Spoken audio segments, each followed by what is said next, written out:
Super അമ്മയും മകളും. 18-ാം നൂറ്റാണ്ടിൽ ബ്രിട്ടീഷ് സാമ്രാജ്യത്തിനെതിരെ പോരാടിയ വീരപഴശ്ശിയുടെ ഒളിപ്പോർ സംഘത്തിന്റെ തലവനായ തലയ്ക്കൽ ചന്തുവിന്റെയും നീലിയുടെയും കഥയാണിത്. ബ്രിട്ടീഷുകാർക്കെതിരെ പോരാടിയ ഇവർ 400ഓളം പേരെ കൊന്നൊടുക്കി. ഇതിൽ ഭയചകിതരായ ബ്രിട്ടീഷുകാർ മൂപ്പനെ അവരുടെ പക്ഷത്താക്കി. പൂജയ്ക്കാണെന്ന വ്യാജേന ചന്തുവിന്റെ ആയുധം കൈക്കലാക്കിയ മൂപ്പൻ ചന്തുവിനെ ചതിയിൽപ്പെടുത്തി. ഒടുവിൽ ആയുധമില്ലാതെ പോരാടിയ ചന്തുവും ഒറ്റയ്ക്ക് പോരാടി നീലിയും മരണത്തിന് കീഴടങ്ങി. ഇനി കമ്പനിക്കെതിരെ പോരാടാൻ ചന്തുവും നീലിയും പഴശ്ശിത്തമ്പ്രാന് തുണയായി നിൽക്കണം.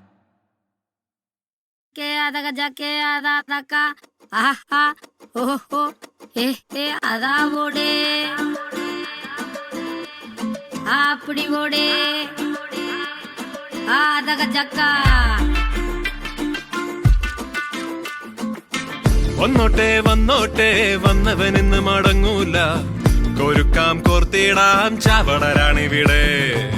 കളത്തിൽ കണ്ടോളാം കാട്ടുപകക്കളിയാളുന്നേ, ഞരമ്പിൽ തീപൂത്തേ കുരുതി ചിന്തിടുന്നേ.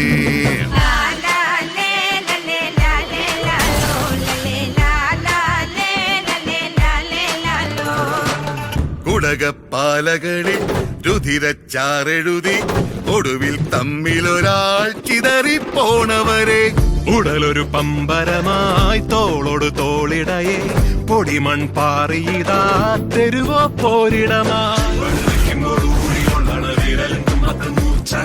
കനല് കണ്ണിൽ കടല് നെഞ്ചിൽ ചവിട്ടി കുതിച്ച് കളകം മറിഞ്ഞ്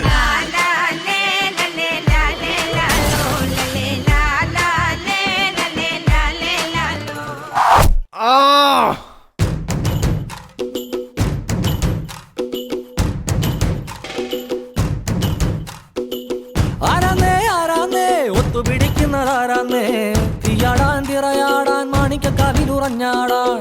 ഓനാന്ന് ഓനാന്ന് എത്തുപിടിക്കണതോനാന്ന്, നേരാന്നേ നേരാന്നേ കൂട്ടിന് വന്നതവനാന്നേ. മണ്ണാന്ന് മണ്ണാന്ന് പൊന്നു വിളയണ മണ്ണാന്ന്, പോയോരും വന്നോരും ചോര പൊടിച്ചൊരു മണ്ണാന്ന്. കതിരെല്ലാം കെട്ടണ് കെട്ടണ് പതിരെല്ലാം പറ്റണ് പറ്റണ് നിറ പറയറ നിറയട്ടെ കണ്ടിര കണ്ടാരോ. കതിരെല്ലാം കെട്ടണ് കെട്ടണ് പതിരെല്ലാം പറ്റണ് പറ്റണ് നിറ പറയറ നിറയട്ടെ കണ്ടിര കണ്ടാരോ.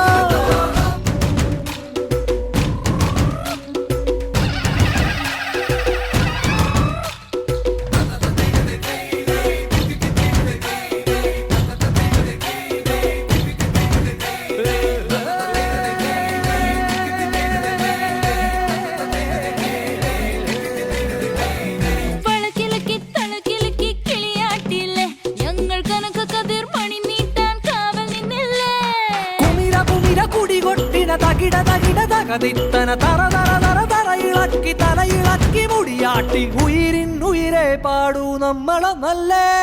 കതിരെല്ലാം കെട്ടണ് കെട്ടണ് പതിരെല്ലാം പറ്റണ് പറ്റണ് നിറ പറയറ നിറയട്ടെ തന്തിര തന്താരോ. നീലി, എനിക്ക് പോണം. അപ്പൊ ആയുധം? കമ്പനിക്കെതിരെ യുദ്ധം ചെയ്യാൻ എനിക്ക് ആയുധം വേണ്ട നീലി. കതിരെല്ലാം കെട്ടണ് കെട്ടണ് പതിരെല്ലാം പറ്റണ് പറ്റണ് നിറ പറയറ നിറയട്ടെ തന്തിര തന്താരോ.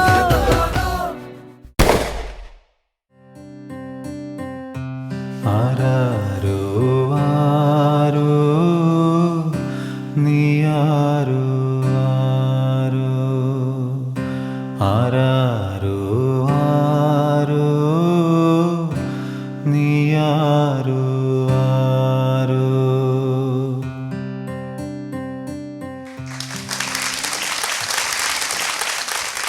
അപ്പോൾ എന്തായാലും ഇവരുടെ ഹിസ്റ്റോറിക്കൽ റൗണ്ട് പെർഫോമൻസ്, പഴശ്ശിരാജ ആ ഒരു കഥയും അദ്ദേഹത്തെയൊക്കെ നമുക്കറിയാം. പക്ഷെ അതിൽ ഇങ്ങനെ ഒരു ക്യാരക്ടേഴ്സിനെ രണ്ടുപേരെ ചന്തു ആൻഡ് നീലി അവരെ എടുത്ത് പ്രസന്റ് ചെയ്യാൻ അതൊരു നല്ലൊരു ആശയമായിട്ട് എനിക്ക് തോന്നി. അല്ലെങ്കിൽ നമ്മളെപ്പോഴും പഴശ്ശിരാജയുടെ കഥയിലേക്കാണ് കൂടുതൽ കോൺസെൻട്രേറ്റ് ചെയ്യാറ്. പക്ഷേ ഇത് നല്ലൊരു ആശയമായിട്ട് തോന്നി. പിന്നെ ഇവരുടെ കൂടെ സപ്പോർട്ട് ചെയ്ത എല്ലാവരും നന്നായിട്ട് തന്നെ പെർഫോം ചെയ്തു. നമുക്ക് ആദ്യം ചേച്ചിയുടെ ഒരു അഭിപ്രായം എങ്ങനെയാണ്? ഹോൾ ടോട്ടൽ എങ്ങനെ ഉണ്ടായിരുന്നു പാർവചേച്ചി? എല്ലാവരും നന്നായിട്ട് ഡാൻസ് ചെയ്തു, നല്ല രസമുണ്ടായിരുന്നു. കോൺസെപ്റ്റ് വൈസ് കുറച്ചും കൂടി കമ്മ്യൂണിക്കേറ്റ് ചെയ്യുന്ന തരത്തിലാക്കാമായിരുന്നു എന്ന് എനിക്ക് തോന്നി. കാരണം ഈ വോയിസ് ഓവറിലാണ് നമുക്ക് കഥയൊക്കെ പിടികിട്ടിയത്. പിന്നെ നിപ്പിന് ചന്തു ഇങ്ങോട്ട് ഓടി.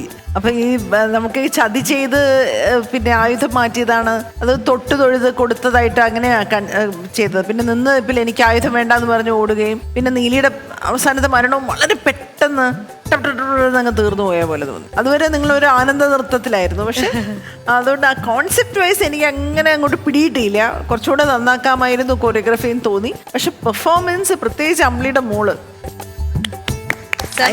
എനർജി കേട്ടോ. സമീര നല്ല എനർജി, നല്ല രസമായിട്ട് ഡാൻസ് ചെയ്തു. ബാക്കി എല്ലാവരും നന്നായിരുന്നു, നല്ല എനർജി. താങ്ക് യു ചേച്ചി. അപ്പോ ഇനി ശ്വേതാജി, എന്താണ് ഈ ഒരു ഹിസ്റ്റോറിക്കൽ റൗണ്ടിൽ ഇവരുടെ പെർഫോമൻസിനെ കുറിച്ച്? ഹായ് അമ്ലി ചേച്ചി, എന്തൊക്കെയാ വിശേഷങ്ങള്? സുഖം. അല്ല, എനിക്കും അതന്നെയാ പറയാനുള്ളത്. ഈ വോയിസ് ഓവർ വന്നില്ലെങ്കിൽ നമുക്ക് ചിലപ്പോൾ ഈ സ്റ്റോറി ക്ലിയർ ആയിട്ട് മനസ്സിലാവില്ല. ബിക്കോസ് വോയിസ് ഓവറിൽ നിങ്ങൾ ഓൾമോസ്റ്റ് കഥ പറഞ്ഞു കഴിഞ്ഞു. പിന്നെ നിങ്ങളുടെ ആ ഒരു ക്യാരക്ടർ സ്കെച്ച്, ഇപ്പോൾ നീലിൻ്റെ ആണെങ്കിലും ചന്തുവിൻ്റെ ആണെങ്കിലും അവരുടെ സ്ട്രെങ്ത് അല്ലാതെ അവരെങ്ങനെ ആയിരുന്നു എന്നൊക്കെ പറയുന്ന രീതിയിൽ നമുക്കങ്ങനെ ആ സ്ട്രെങ്ത് മനസ്സിലായില്ല. ഡാൻസ് ചെയ്ത് ചന്തു പോലും, പിന്നെ ഒരു തോക്ക് വിരലും, പിന്നെ നീലി പോലും എല്ലാം ടക്ക് ടക്ക് ഒരു ക്ലാരിറ്റി ഇല്ലായിരുന്നു. ബിക്കോസ് ഈ ഞാൻ പറഞ്ഞില്ലേ, വോയിസ് ഓവർ ഇല്ലെങ്കിൽ സ്റ്റോറി മനസ്സിലാവില്ല, അതാണ്. പക്ഷെ അല്ലാതെ നല്ല അറ്റംപ്റ്റ് ആയിരുന്നു. പിന്നെ Sameera, you did A good job. എവിടെയോ അമ്ലി ചേച്ചി എന്തോ ഇന്ന് ടയേർഡായി തോന്നി എന്ന് എനിക്ക് തോന്നുന്നു. ചേച്ചിയുടെ പെർഫോമൻസിൽ ബിക്കോസ് നല്ലൊരു ഡാൻസറാണ്. യൂഷ്വലി അമ്പിളി ചേച്ചി ഡാൻസ് ചെയ്യുമ്പോൾ നമ്മൾ സമീരനെ നോക്കാറില്ല. ഇന്ന് എല്ലാം സമീരനെയാണ് നോക്കിയത്. കുറച്ച് എനർജി ഡൗൺ ആയിരുന്നു. കുറച്ച് ടയേർഡാണ്. അത് ഭയങ്കര ക്ലിയർ ആയിട്ട് മനസ്സിലായി. സോ എന്തായാലും വിൽ വർക്ക് ഹാർഡ് അല്ലേ? യെസ്. അപ്പോ എന്തായാലും ഇതാണ് ശ്വേതാജിയുടെ അഭിപ്രായം. അപ്പൊ നിങ്ങളുടെ മൊത്തത്തിലുള്ള ഒരു കൊറിയോഗ്രാഫിയുടെ അല്ലെങ്കിൽ ആ ഒരു സ്റ്റോറി ലൈൻ, നമ്മൾ ആ സ്ക്രിപ്റ്റിങ്ങിന്റെ ഒരു ചെറിയ പ്രശ്നമാണ് രണ്ടുപേരും പറഞ്ഞിരിക്കുന്നത്.